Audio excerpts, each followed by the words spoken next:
Hello दोस्तों, मेरा नाम है पुजारी महादेव। आज मैं आप लोगों को जो टॉपिक सिखाने वाला समझाने वाला उस टॉपिक का नाम है एनपीओ। एनपीओ का फुल फॉर्म होता है नॉन प्रॉफिट ऑर्गेनाइजेशन।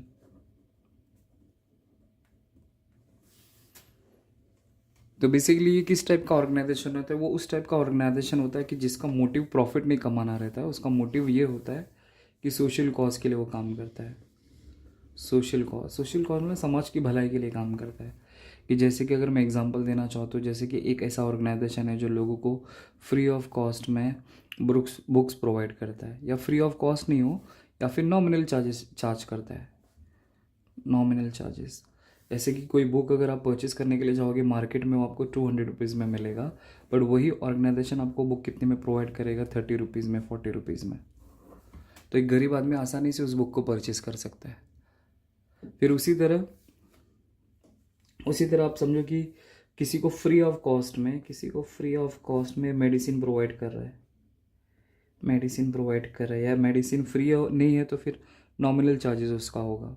मतलब मार्केट में जो दवाइयाँ, जो टैबलेट जो आपको 500 रुपीज़ में मिलती है, वही ऑर्गेनाइजेशन आपको 100 रुपीज़ में या फिर 150 रुपीज़ में आपको प्रोवाइड करके देगा।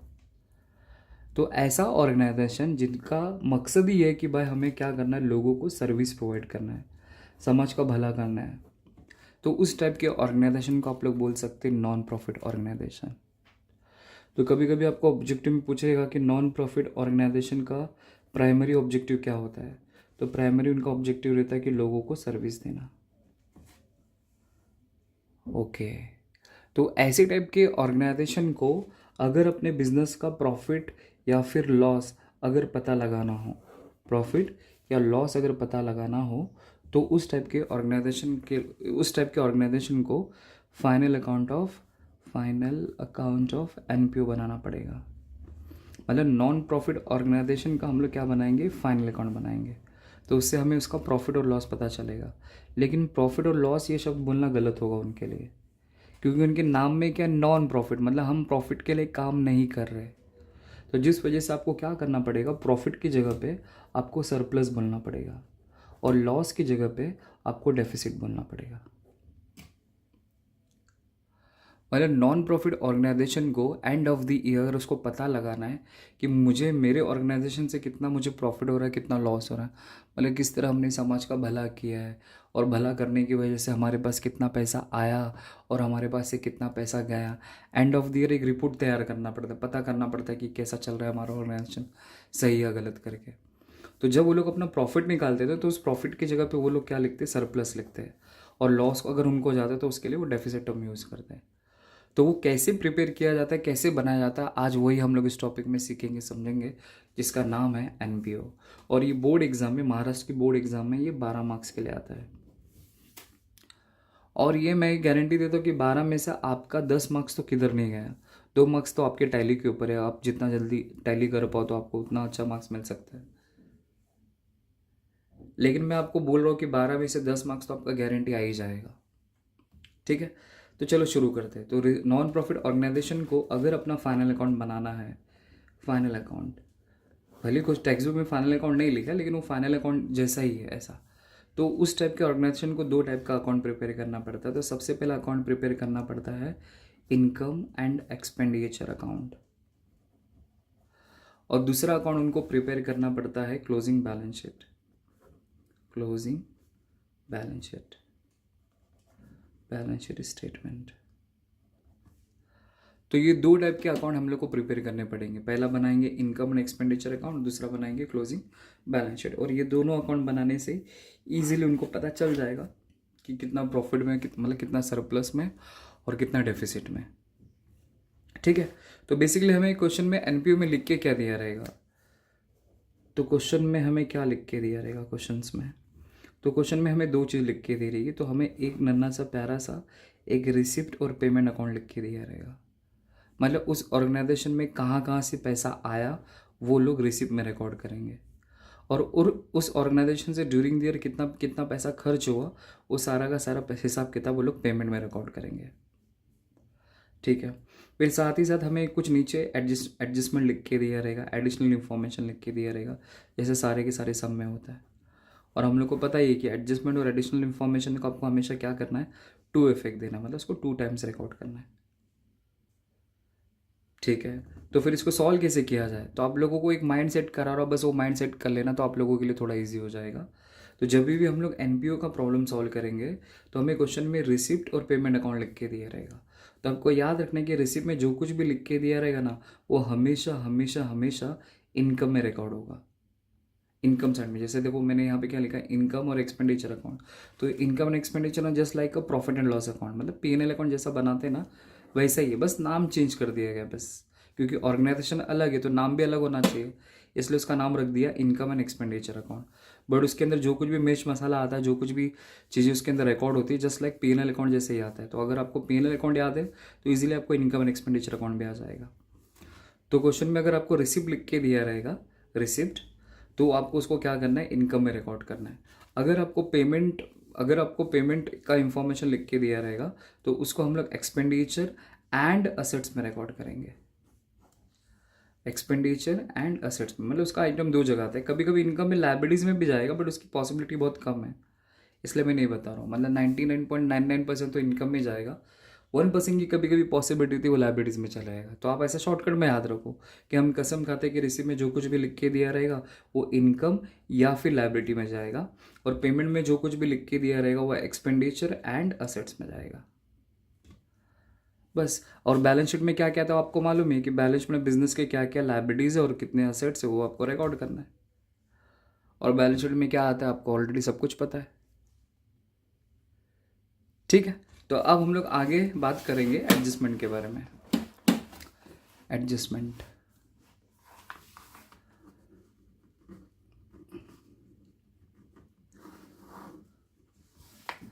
तो अगर हम लोग को नॉन प्रॉफिट ऑर्गेनाइजेशन का अगर एडजस्टमेंट समझना है तो बेसिकली जैसे फाइनल अकाउंट में था ना, वैसा ही सेम यहाँ पे है, कुछ अलग नहीं है ऐसा है। तो जैसे कि अगर मैं पहले एडजस्टमेंट की अगर मैं बात करूँ तो पहला है डेप्रिसिएशन। तो डेप्रिसिएशन का अगर मुझे 2 इफेक्ट देना हो, उसको एडजस्ट करना हो, तो मैं कैसे करूँगा। तो पहली चीज़ जैसे P&L अकाउंट में तो यहाँ पे भी वैसा ही है, तो हम लोग क्या करेंगे, असेट्स में से डेप्रिसिएशन माइनस करेंगे, ठीक है। फिर दूसरा इफेक्ट कहाँ पे आएगा, जैसे अगर मैं दूसरा इफेक्ट फाइनल अकाउंट की बात करूँ तो P&L के डेबिट में आएगा, और यहाँ पे कहाँ पे रिकॉर्ड करेंगे मालूम है, एक्सपेंडिचर में रिकॉर्ड करेंगे, क्योंकि डेप्रिसिएशन हमारे लिए लॉस होता है। तो जो भी लॉस वाली चीज़ें रहेगी, जो भी खर्चे वाली चीज़ें रहेगी, वो कहाँ पे आ जाएगा, एक्सपेंडिचर अकाउंट में आ जाएगा, तो उसको एक्सपेंडिचर में रिकॉर्ड करेंगे। फिर उसी तरह दूसरा अगर मैं एडजस्टमेंट बोलूँ, आउटस्टैंडिंग एक्सपेंस, आउटस्टैंडिंग एक्सपेंस। तो आउटस्टैंडिंग एक्सपेंस का मतलब होता है कि मेरा कोई एक्सपेंस देना बाकी है तो आने तो कल देना पड़ेगा। तो जैसे कि मैंने हमेशा बोला है कि जैसे मुझे ऑफिस का रेंट देना बाकी है, वर्कर की सैलरी पे करना बाकी है, या फिर इलेक्ट्रिसिटी बिल पे करना बाकी है, वो मेरा आउटस्टैंडिंग एक्सपेंस हो जाएगा। तो आउटस्टैंडिंग एक्सपेंस का 2 इफेक्ट क्या देना है, जैसे मैंने फाइनल अकाउंट में बताया था, ऐड टू एक्सपेंस, आपको एक्सपेंस में ऐड करना है, और दूसरा आपको आने तो कल देना पड़ेगा, इसलिए वो लाइबिलिटीज में आ जाएगा। इस तरह 2 इफेक्ट। तो मैंने इसको डिटेल में फाइनल अकाउंट के एडजस्टमेंट में बताया, तो वहाँ पे चेकआउट कर लेना, आपको समझ में आ जाएगा ऐसा। फिर थर्ड है, आता है सेम प्रीपेड एक्सपेंस। तो मैंने आपको लोगों को बोला था कि हमेशा आपको एडजस्टमेंट अगर समझना है ना तो जोड़ी जोड़ी में याद करना, तो आपको ईजी पड़ेगा। तो जैसे कि outstanding expense add to expense होता है, तो उसी तरह प्रीपेड एक्सपेंस क्या होता है बोले मैं, लेस फ्रॉम एक्सपेंस होता है, मतलब आपको अपने एक्सपेंस में से उसको क्या करना है, लेस करना है। और फिर दूसरा इफेक्ट आपको कहाँ पे रिकॉर्ड करना है, जैसे आउटस्टैंडिंग एक्सपेंस लाइबिलिटीज में आता है, तो उसी तरह प्रीपेड एक्सपेंस असेट्स में आएगा। और प्रीपेड का मतलब होता है एडवांस, और आउटस्टैंडिंग की जगह पे कभी कभी अनपेड लिख के दिया रहेगा। तो आपको दोनों टर्म पता होना चाहिए, ठीक है। फिर उसके बाद नेक्स्ट अगर एडजस्टमेंट की मैं बात करूँ तो नेक्स्ट एडजस्टमेंट आता है आउटस्टैंडिंग इनकम, आउटस्टैंडिंग इनकम। तो आउटस्टैंडिंग इनकम का 2 इफेक्ट देना चाहे तो जस्ट लाइक आउटस्टैंडिंग एक्सपेंस के जैसे ही सोचना है। तो जैसे outstanding expense add to expense होता है, तो उसी तरह outstanding income add to income होगा, मतलब वो इनकम में जाके हम लोग क्या करेंगे, उसको ऐड कर देंगे। और जिस तरह आउटस्टैंडिंग एक्सपेंस लाइबिलिटीज में आता है, तो उसी तरह आउटस्टैंडिंग इनकम असेट्स में आएगा, मतलब आपका कहीं से पैसा आना बाकी है। आउटस्टैंडिंग इनकम का मतलब होता है कि जैसे कि मुझे बच्चों से फीस मिलना बाकी है, तो ये मेरा आउटस्टैंडिंग इनकम हो गया। और आउटस्टैंडिंग इनकम आपको हमेशा हम लोग असेट्स में रिकॉर्ड करते हैं इसको।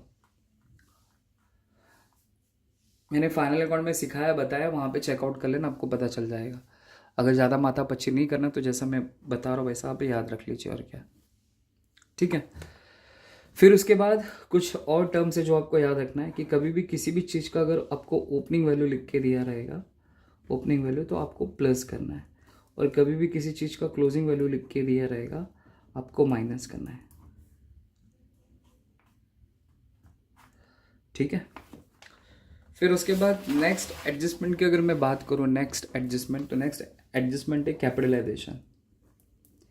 कैपिटलाइजेशन, तो कैपिटलाइजेशन का अगर मुझे दो इफेक्ट देना है, तो बेसिकली कैपिटलाइजेशन का मतलब क्या होता है कि मुझे अपने कैपिटल फंड को इंक्रीज करना है। कैपिटलाइज का मतलब होता है कि आप अपने कैपिटल को क्या कर रहे हो, इंक्रीज कर रहे हो।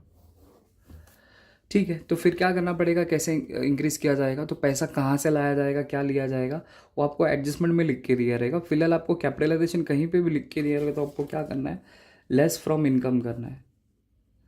मतलब जिसके बारे में बोला रहेगा उसमें से लेस कर देना, फिर वही पैसा क्या कर देना, कैपिटल फंड में जाके प्लस कर देना। कैपिटल फंड में जाके आपको क्या करना है, प्लस करना है। सर तो कैपिटल फंड और कैपिटल दोनों एक ही होता है क्या? हाँ एक ही होता है, बट ऑर्गेनाइजेशन के हिसाब से दोनों ने अलग अलग नाम रखा है। मतलब जो ऑर्गेनाइजेशन प्रॉफिट मोटिव ऑर्गेनाइजेशन होगा वो लोग लाइबिलिटीज़ में कैपिटल लिखेंगे, बट जो नॉन प्रॉफिट ऑर्गेनाइजेशन होगा वो अपनी लाइबिलिटीज़ में कैपिटल फंड लिखेगा। क्योंकि दोनों में फ़र्क होना चाहिए ना, अगर ये भी कैपिटल लिख दे अगर ये भी कैपिटल लिख दे तो दोनों में तो कोई डिफरेंस ही नहीं रहेगा। इसका मतलब दोनों के दोनों ऑर्गेनाइजेशन प्रॉफिट मोटिव ऑर्गेनाइजेशन हो जाएंगे। इसलिए थोड़ी सी अलग दिखने के लिए वो लोग अपने कैपिटल के साथ में फंड लगा देते हैं, तो कैपिटल फंड, तो capital fund non profit organisation से पता चल जाता है, और जिसमें सिर्फ कैपिटल लिख के दिया रहेगा प्रॉफिट ऑर्गेनाइजेशन हो जाता है। इसलिए कैपिटलाइजेशन का कभी भी अगर एडजस्टमेंट लिख के दिया रहेगा तो आपको लेस फ्रॉम इनकम करना, जिसके बारे में बोला रहेगा उसमें से लेस कर देना और कैपिटल फंड में ऐड कर देना। जब मैं सम सिखाऊंगा ना तो आपको और बेहतर समझेगा। ठीक है, फिर हम लोग आगे बढ़ते हैं। नेक्स्ट एडजस्टमेंट, नेक्स्ट एडजस्टमेंट मतलब कुछ थोड़ी चीज़ें आपको याद रखनी है। जैसे अगर मैं बोलूँ आउटस्टैंडिंग एक्सपेंस हो या फिर आउटस्टैंडिंग इनकम हो, तो आपको याद रखना है कि आउटस्टैंडिंग हमेशा हमेशा हमेशा प्लस होता है, प्लस करना होता है फॉर करंट ईयर के लिए। फॉर करंट ईयर मतलब अभी 2024 चालू है, तो 2024 में अगर कोई आउटस्टैंडिंग रहेगा तो आपको प्लस करना है। लेकिन वही आउटस्टैंडिंग 2023 का लिख के दिया रहेगा, इट मीन्स प्रीवियस ईयर का लिख के दिया रहेगा, तो आपको इसमें से माइनस करना है।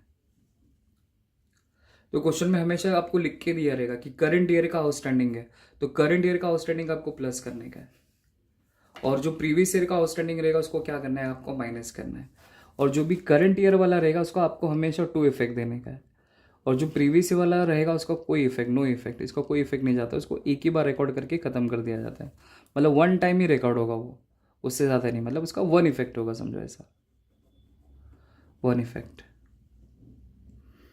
फिर उसी तरह अगर मैं दूसरी बात करूँ जैसे कि प्रीपेड एक्सपेंस या फिर प्री रिसीव्ड इनकम, तो अगर इसका अगर दो इफेक्ट देना होता है, जैसे प्रीपेड एक्सपेंस है या फिर प्री रिसीव्ड इनकम है, तो प्रीपेड हमेशा लेस होता है, तो आपको हमेशा माइनस करना है। लेकिन माइनस किस चीज़ के लिए करना है, फॉर करंट ईयर के लिए। ओके, अगर वही अगर प्रीवियस ईयर का रहेगा तो आपको उसको प्लस करना पड़ेगा, उल्टा याद रखना बस। तो जैसे कि करंट ईयर हमारा 2024 हमारा करंट ईयर होगा और 2023 हमारा प्रीवियस ईयर होगा, तो करंट ईयर के लिए माइनस करो, प्रीवियस ईयर के लिए प्लस करो, उल्टा काम करना है आपको। और करंट ईयर का आपको हमेशा हमेशा हमेशा 2 इफेक्ट देना है, मतलब उसको 2 टाइम रिकॉर्ड करना है। और उसी तरह प्रीवियस ईयर का जो लिख के दिया रहेगा उसका सिर्फ एक इफेक्ट जाता है, मतलब जिसमें जाना है वहां पे जाके प्लस कर दो, इसमें माइनस कर दो, आपका आंसर आ जाएगा।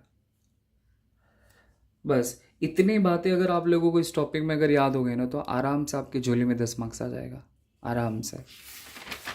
बेसिकली हम लोग को क्या करना है, 2 ही अकाउंट बनाना है, इनकम और एक्सपेंडिचर अकाउंट, दूसरा बैलेंस शीट। इनकम एक्सपेंडिचर में क्या आता है, रिसिप्ट और पेमेंट में जो कुछ भी लिख के दे रहे वो सब कुछ यहाँ पे उतार लिया जाएगा। तो रिसिप्ट में जो होगा वो इनकम में आएगा, पेमेंट में जो होगा एक्सपेंडिचर एसेट्स में आएगा। बैलेंस शीट में क्या था आपको ऑलरेडी मालूम है। और ये कुछ 6-7 एडजस्टमेंट आपको याद रखना है बस। डेप्रीसिएशन, आउटस्टैंडिंग, मतलब सब कुछ एज जैसा फाइनल अकाउंट मैंने वैसे का वैसा ही है, यहाँ पे कुछ अलग नहीं है। बस इतना याद कर लो, आपका काम हो जाएगा।